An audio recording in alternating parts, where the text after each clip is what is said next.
they had three major policies that were going to be followed.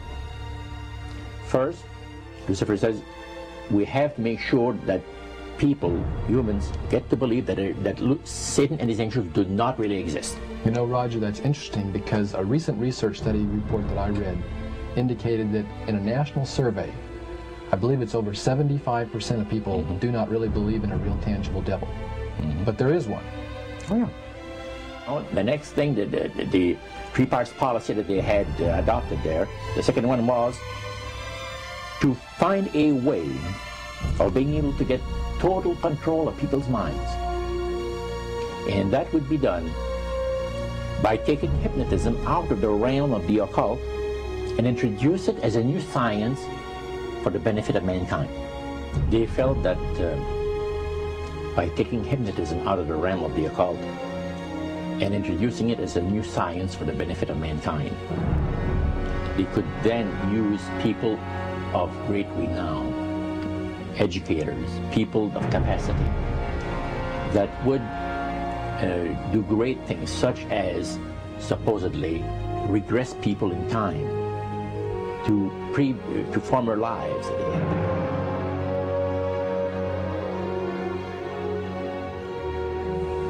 And of course, after the session is over, the person would not know a thing about ancient history. And the person she or he has talked about performing, you know, certain deeds, we'll say, 3,000 or 4,000 years ago.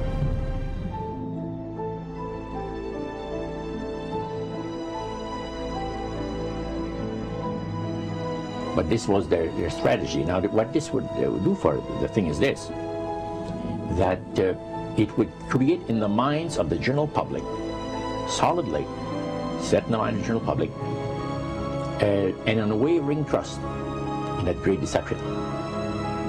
So now this would be a way of de-Christianizing the Western world through the avenue of mysticism.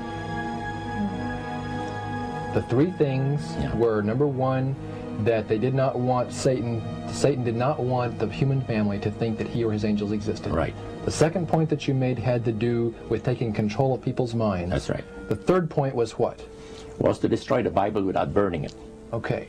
See? And what was his strategy on that? On that, it was very interesting.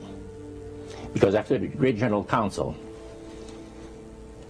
it was decided that Satan would tutor Charles Darwin personally in setting up the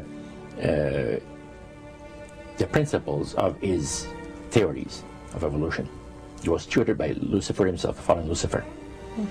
And at that time, it was understood, Satan and his spirit counselors understood, that if a person was led to believe in the theory of evolution, it would, in his life, destroy completely the creation week of the Bible, the fall of man, and plan of redemption. It would do away with it. Anyone that teaches a theory of evolution is considered to be a minister of a great religious system. And he said that every teacher of that theory is recognized by the spirits as a person of great value and receives a very special unction from Satan himself, giving great power to induce spiritual blindness, to convince and convert. Three capacities.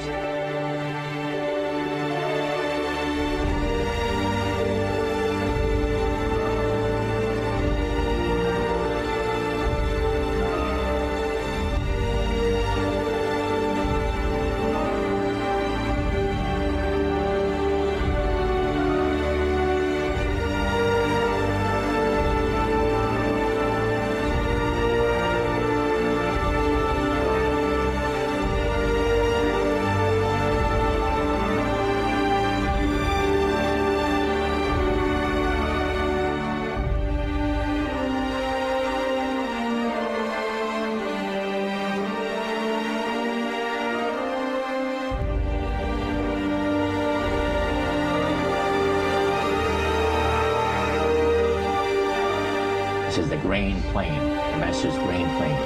for harvesting the nations, for harvesting the multitudes of the earth into his cause, just before the close of the great controversy between the forces of good and evil. It's going to be done in a unique manner. This rain plans is going to take people are going to eat the stuff, because it says spirits, demon spirits, will declare themselves to be inhabitants of far distant planets in the galaxies that are coming to warn the inhabitants of planet Earth of the impending destruction of the planet, unless something seriously proper is done to avoid it.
Use this metaphor. If you think about Aladdin and his lamp, you've probably heard of that one.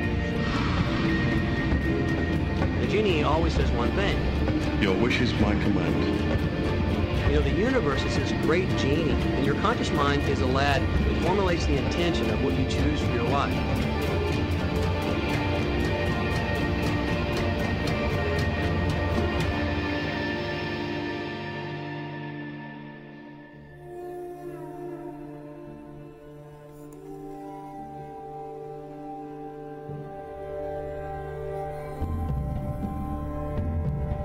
At the very heart and core of all these secret societies lurks the Kabbalah. It is a method of encoding information through a system of mathematics and numbers. These people that belong to the secret societies never dared to write down in any language what they knew, what it was that they were guarding, because then someone could steal it and then the secret would be out.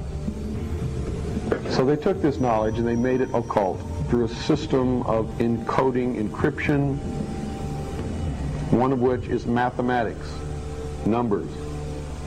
Another is architecture. Everybody wonder, why do they have a fraternal organization called the Freemasons? Aren't those the guys that build walls? You bet they do.